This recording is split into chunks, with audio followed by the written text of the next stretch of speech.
Hey everyone, this is Sankala, and I just wanted to talk about my prediction for what's going to happen to Strikeforce. 1 second here. There we go. Now I don't look like I don't have a top of my head. Anyway, I just learned that Nick Diaz is being forced to vacate his Strikeforce welterweight title belt in order to fight GSP, which the outcome of this fight should tell us exactly what happens. If he loses, does he go back to Strikeforce? If he loses, does he go to the UFC? So is Strikeforce going to become the farming system for the UFC? I mean, we're seeing already a tournament in Strikeforce. Are the current champions all going to vacate and get their title shot, and then we're going to see, tournaments and the winner getting to face the UFC champion, which, in my view, is actually a pretty cool thing to do. It's the only, you know, excuse me for a second. Just the only thing I see being a weird thing about this is trying to transition to it. I can see it being very cool. A champion should have about 3 title defenses a year. We have, let's say, 2 from the UFC, within the UFC, the people that have earned it, and then the winner of the Strikeforce championship, which I think that would be pretty cool because you would get to see, a guy earn his title shot through. Sorry, I keep moving the camera. It's just my hand movements and my head don't quite fit in. Must have a big head. Not really sure, but yeah. So we're really gonna get to see what happens. You know, if GSP does lose, which I personally don't think he's gonna lose. I don't think there's a chance in hell he's gonna lose. Uh, just even the betting lines say there's no chance in hell he's gonna lose. But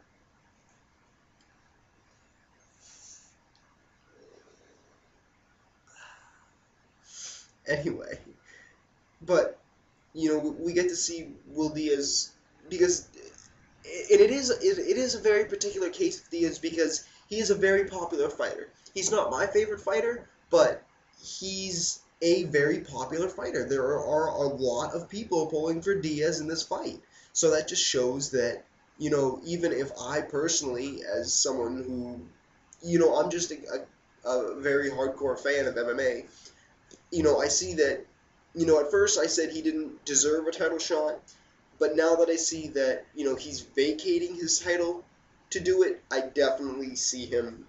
That shows me that, he earns the title shot. It's the same thing Jake Shields had to do, and Jake Shields is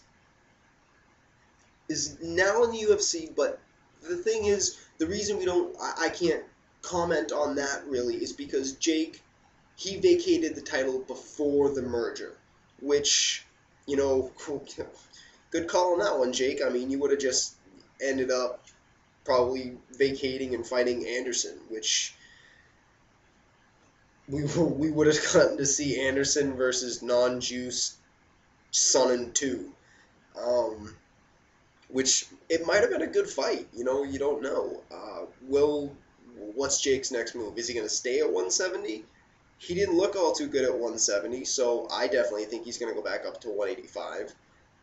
But yeah, I would definitely love to see the current champions in Strikeforce, especially the heavyweight champion. We're going to see if the winner of that, are they going to stay in Strikeforce as the champion, or are they just going to get a UFC shot, which I think is a pretty cool thing to have. I mean, the losers, maybe give them, the semifinalists, give them a shot on the card that the winner got, which would be cool. You'd get to see the matchups that you didn't get to see.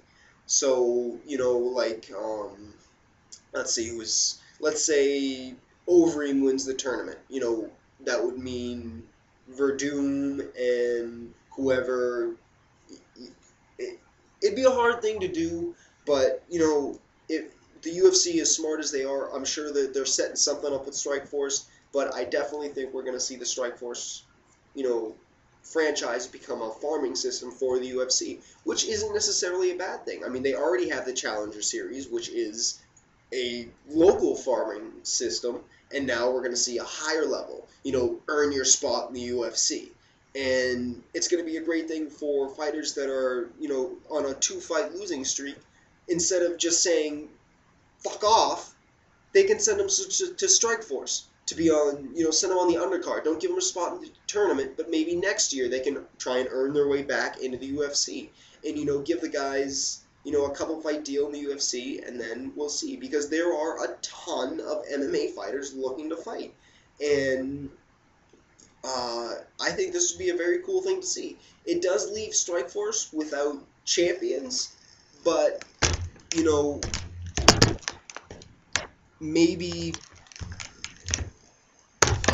I'm sorry. It's that whole thing with my camera goes nuts and I don't get to see my face, which it kind of messes me up. I apologize. Anywho,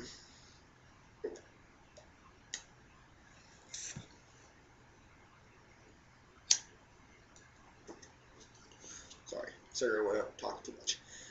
But I definitely see that being cool, but I see it, kind of leaving Strikeforce without champions, but you don't really need champions. You can have those titles. Not the titles, the tournaments. You can look forward to those tournaments. Those tournament fights, like the heavyweight fights, oh my god, that tournament is awesome. Except for, I don't get what Brett Rogers is doing in there. I think we're going to see Brett Rogers' first round Kimura loss to Josh Barnett. That's what I'm predicting. I don't see him getting past Barnett. Barnett, he needs to get his head straight. He needs to decide. I get, juicing for Fedor.